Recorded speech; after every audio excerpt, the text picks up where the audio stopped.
হাতে আর বেশি সময় নেই, শেষ মুহূর্তে ব্যস্ততা তুঙ্গে। তবে জানেন কি, এই সময় অনেকের কাছে ইনকাম ট্যাক্সের নোটিশ আসতে পারে। তবে কোনো নোটিশ পাওয়ার পরই ব্যক্তিগত তথ্য দেওয়া বা টাকা পরিশোধের আগে সেটি আসল না ভুয়ো তা যাচাই করে নেওয়া অত্যন্ত জরুরি। প্রতারকরা অনেক সময় ভুয়ো আয়কর নোটিশ পাঠিয়ে জরুরি পরিস্থিতি তৈরি করে। সেই সুযোগে তারা ব্যক্তিগত তথ্য, ওটিপি, সিভিভি, এটিএম পিন নিয়ে টাকা হাতিয়ে নেওয়ার চেষ্টা করে। এই ধরনের জালিয়াতি রুখতে 2019 সালের 1 অক্টোবর থেকে আয়কর দফতর নতুন নিয়ম জারি করেছে। ওই নির্দিষ্ট তারিখের পর জারি হওয়া প্রতিটি নোটিশ, সমন বা সরকারি যোগাযোগপত্রে একটি ইউনিক ডকুমেন্ট আইডেন্টিফিকেশন নম্বর অর্থাৎ ডিআইএন থাকে। এই ডিআইএনের মাধ্যমে করদাতারা ইনকাম ট্যাক্স ফাইলিং পোর্টালে লগ ইন না করেই নোটিশের সত্যতা যাচাই করতে পারবেন।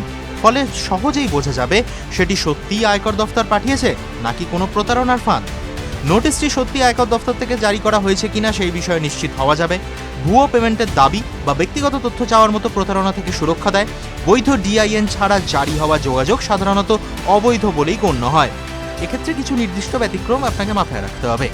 আসল নোটিশের ক্ষেত্রে সময় মতো পদক্ষেপ করা যায় এবং ভুয়ো নোটিশ নিয়ে অযথা আতঙ্ক এড়ানো সম্ভব হয়। করদাতারা প্যান নম্বর বা নোটিশে উল্লেখ থাকা ডিআইএন নম্বর ব্যবহার করে ইনকাম ট্যাক্সের ফাইলিং পোর্টালে নোটিশ যাচাই করতে পারবেন। এর জন্য অ্যাকাউন্টে লগ ইন করার কোনো প্রয়োজন নেই। যাচাইয়ের সময় মোবাইল নম্বরে 15 মিনিটের জন্য ওটিপি পাঠানো হয়। সে ওটিপি দেওয়ার জন্য 3 বার সুযোগ থাকে। উল্লেখযোগ্য বিষয় হলো, ওটিপি পাওয়ার পর যে মোবাইল নম্বর ব্যবহার করা হবে সেটি ফাইলিং পোর্টালে আগে থেকে রেজিস্টার্ড থাকা বাধ্যতামূলক নয়। আয়কর নোটিশের উত্তর দেওয়ার আগে মাত্র কয়েক মিনিট সময় নিয়ে সেটি যাচাই করলে বড় ধরনের আর্থিক প্রতারণা এড়াতে পারবেন। তাই কোনো নোটিশ পেলেই আগে তার সত্যতা নিশ্চিত করুন, তারপর পরবর্তী পদক্ষেপ করবেন।